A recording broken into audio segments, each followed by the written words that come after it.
विश्व के सभी मानवों को वैद गुरुदेव मिश्र का नमस्ते।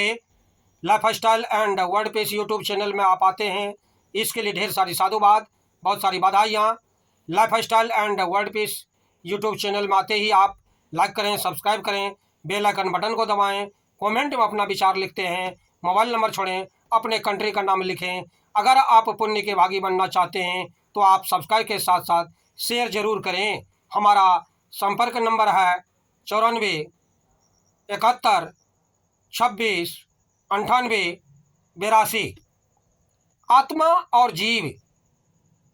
आत्मा व्यापक है, पूर्ण एक मुक्त है, असंग है, चेतन है, निष्क्रिय है, शांत है, क्रिया शून्य है, स्वयं प्रकाश है, निर्दोष है, दृष्टा भाव है, साक्षी है। आत्मा न तो बाहर है और न ही भीतर। बाहर भीतर भी सब मन के ही भेद हैं। आत्मा तो बाहर भी है, भीतर भी है। सच तो यह है कि आत्मा में सब बाहर भीतर है, मानो आत्मा ही है। मगर यह भ्रम के कारण संसार जैसी भासती है। मानव शरीर है, यह मानव ने भ्रमवश मान रखा है, तो मानव की केवल मान्यता है, यह केवल आभास है। जैसे पृथ्वी और आकाश जाहिरा मिलते हुए दिखाई पड़ते हैं, मगर कभी आपस में मिलते नहीं हैं। इसी प्रकार शरीर और आत्मा का भी मिलाप नहीं होता। आत्मा न जन्म लेती है, न मरती है, न इसका प्रारंभ होता है, न इसका मरण होता है। जैसे आकाश में बादल बनते हैं और फिर बिखर जाते हैं। अब जिस आकाश में बादलों का बनना और बिखरना होता है, इस आकाश का कोई प्रारंभ और अंत नहीं है। अगर आत्मा को भीतरी आकाश समझ लें तो बाहर के आकाश को परमात्मा कहते हैं।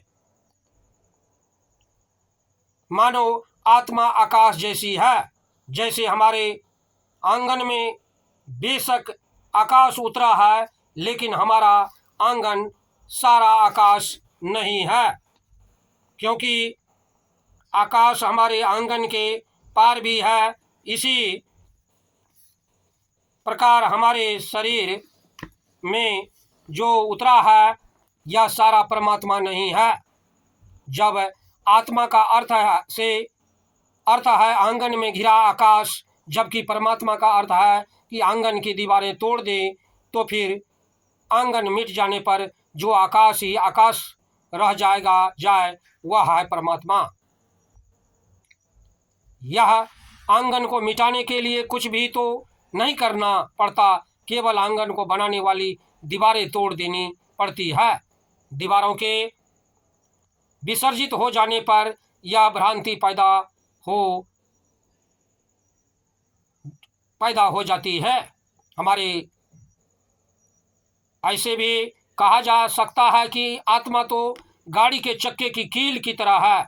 चक्का घूमता है, मगर कील तो ठहरी होती है। इस लिहाज से आत्मा साक्षी रूप है।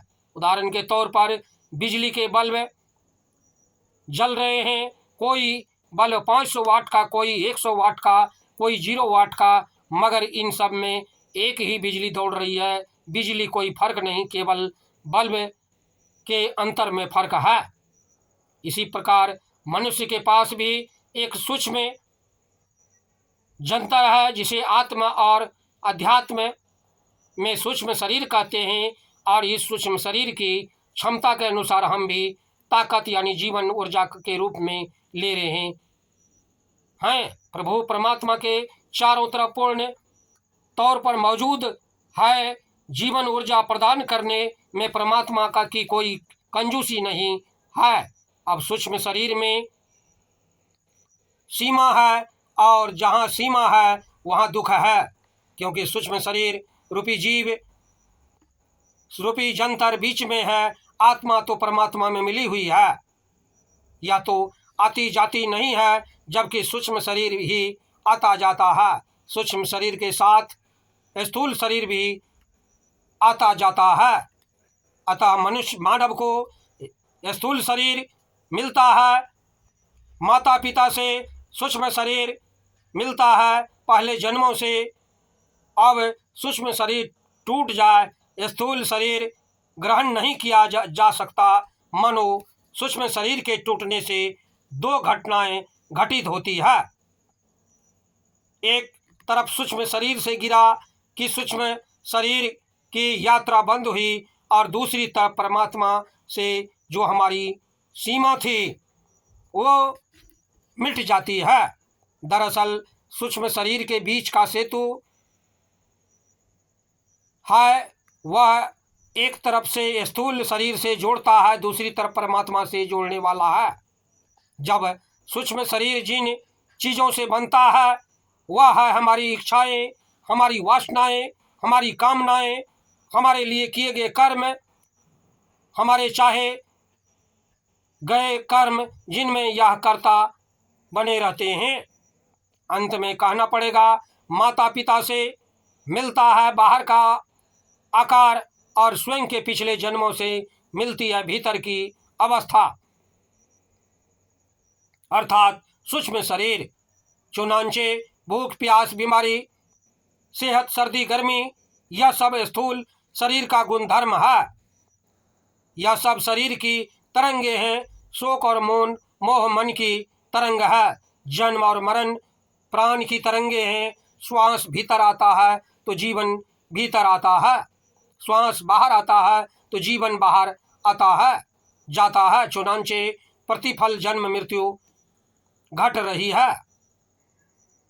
अब जब इस दोहरी परत को मानव पूर्ण सद्गुरु द्वारा ठीक से न पहचान ले, तब तक इस विराट को नहीं पहचाना जा सकता। इन दोनों के पार है जो मानव असल स्वभाव के हैं, असल स्वभाव है। बस मानव की स्मृति खो गई है। मानव को जरूरत है अपने वर्तमान सद्गुरुदेव की शरण में जाना।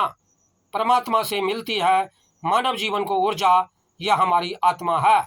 इसीलिए हमें अपने जीवन में सद्गुरुदेव का शरण पकड़ना होगा, तो आत्मा और परमात्मा का वास्तविक स्वरूप समझ में आ जाएगा और हमारा महाकल्याण हो जाएगा, हमारी मुक्ति का मार्ग मिल जाएगा। इस प्रकार देखते हैं कि बंधुओं हमारे चैनल में आते हैं, इसके लिए ढेर सारी शुभकामनाएं, बहुत सारे साधुवाद। आप अगर पुण्य के भागी बनना चाहते हैं तो आप सब्सक्राइब के साथ साथ शेयर जरूर करें। धन्यवाद, नमस्कार।